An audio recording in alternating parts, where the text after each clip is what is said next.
Assalamualaikum warahmatullahi wabarakatuh.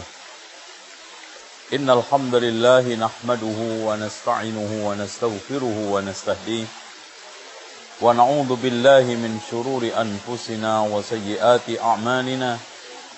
Man yahdihillahu fala mudilla lahu wa man yudlil fala hadiya lahu.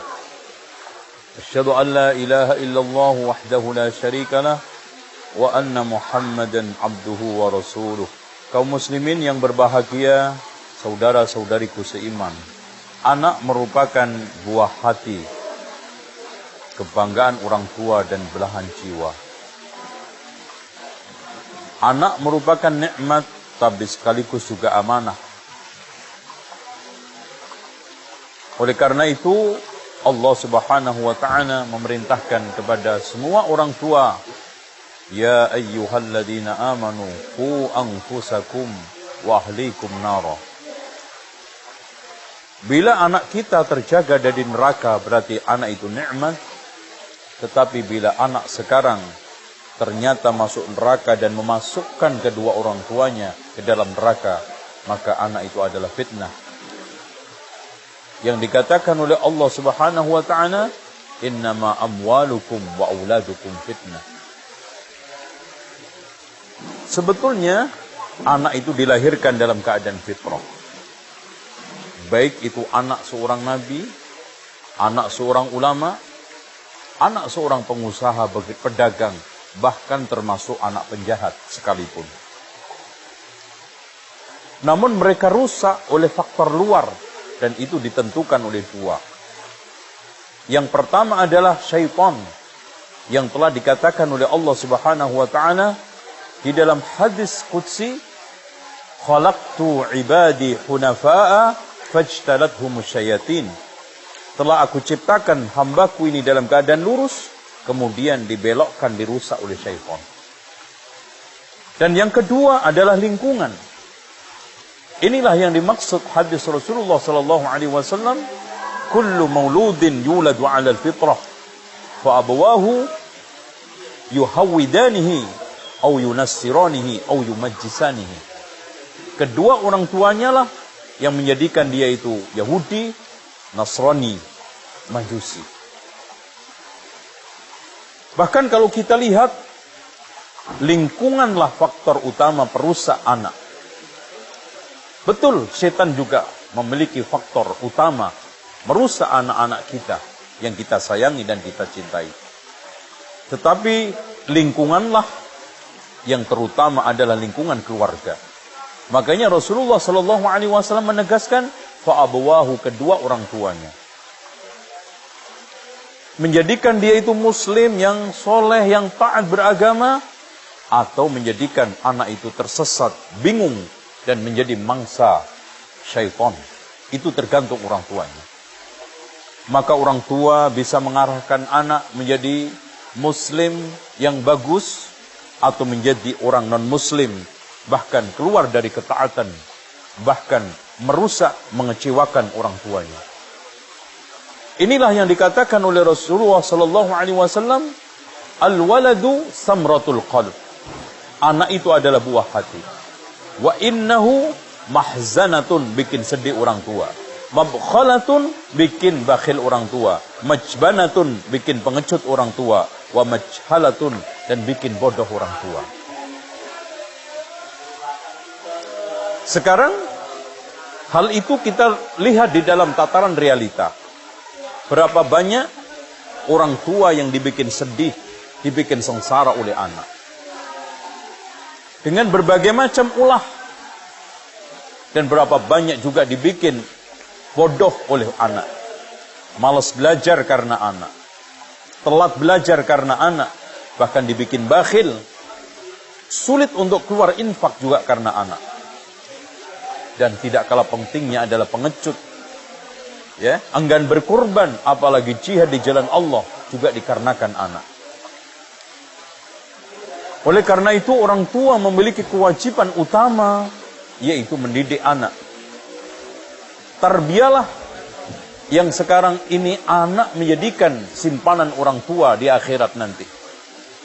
Maka Rasulullah sallallahu alaihi wasallam mengatakan, idza mata banu adama inqata'a 'amaluhu illa min thalathin, shadaqatin jariyatin aw ilmin yuntafa'u bihi aw waladin shalihin yad'u lah. Jika anak Adam meninggal dunia, maka terputus dari seluruh usahanya kecuali sedekah jariyah atau ilmu yang bermanfaat atau anak soleh yang mendoakan. Kaum muslimin yang berbahagia, memang memiliki anak soleh tidak semudah membalik tangan. Karena anak soleh begitu dahsyat di hari akhirat. Bagaimana ada orang tua yang terangkat derajatnya di hari kiamat, di surga. Setelah dia penasaran, maka dikatakan kepadanya, bistighfari waladika laka, karena istighfarnya anakmu kepadamu. Allahu Akbar. Tapi anak bisa menjeburkan orang tua ke dalam neraka. Anak juga bisa menghadirkan kemurkaan Allah Subhanahu wa taala kepadanya. Tergantung kita semuanya. Dengan demikian, orang tua harus sejak dini sungguh-sungguh serius. Bagaimana menjadikan si buah hati ini menjadi simpenan di akhirat, kebanggaan di dunia, dan juga kebanggaan nanti kita menghadap Allah Subhanahu wa taala.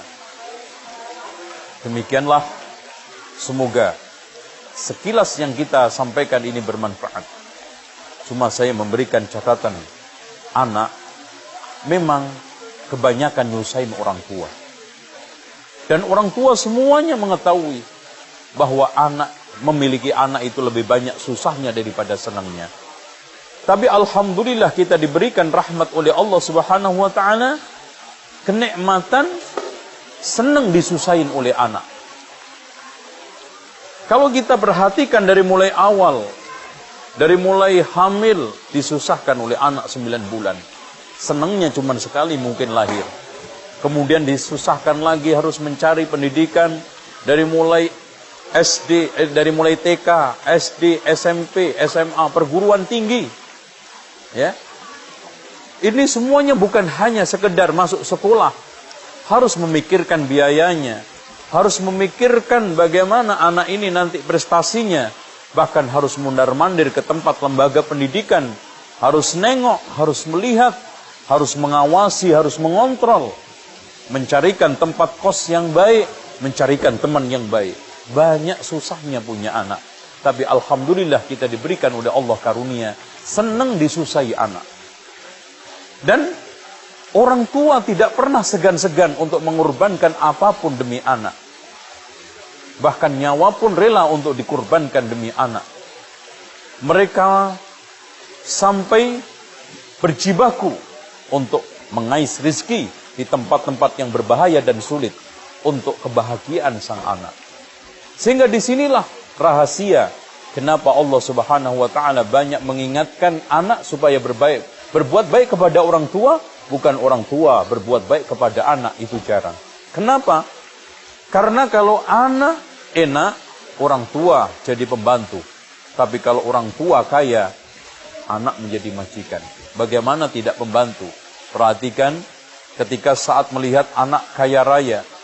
Masya Allah rumahnya besar, orang tuanya datang, membantui, mandikan cucunya, nyapu rumahnya, bahkan ngepel, bahkan nyuci perabot rumah tangga dan nyuci pakaian.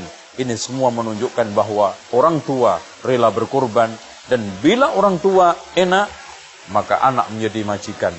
Dan bila anak kaya raya, maka orang tua menjadi pembantu. Waspadai, kedurhakaan anak diawali oleh keteledoran orang tua di dalam mendidik.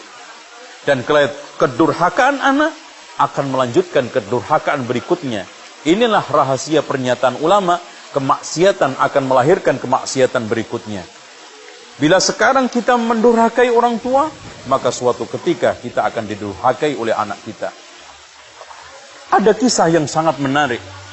Pernah ada orang tua yang ditampar keras oleh anaknya.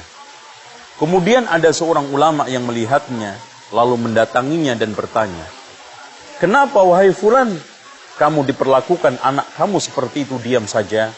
Maka orang tersebut mengatakan, "Biarkan di tempat inilah persis dulu saya pernah menampar keras orang tua saya."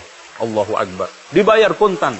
Inilah yang dikatakan oleh Rasulullah SAW, "Ma min dambin asra'u khubata minad dunya, ma yaddakhiru fil akhirah minal baghi wa qati'atur rahim." Tidaklah ada suatu dosa yang balasannya lebih cepat dikuntani oleh Allah di dunia, masih ada simpenan nanti di akhirat, ketimbang melampaui batas dan durhaka kepada kedua orang tua, memutuskan silaturahmi dengan kedua orang tua. Demikian, mudah-mudahan bermanfaat. Aqulu qouli hadza wastaghfirullaha li wa lakum wastaghfirullahal azim. Innallaha huwal ghafurur rahim. Wassalamu alaikum warahmatullahi wabarakatuh.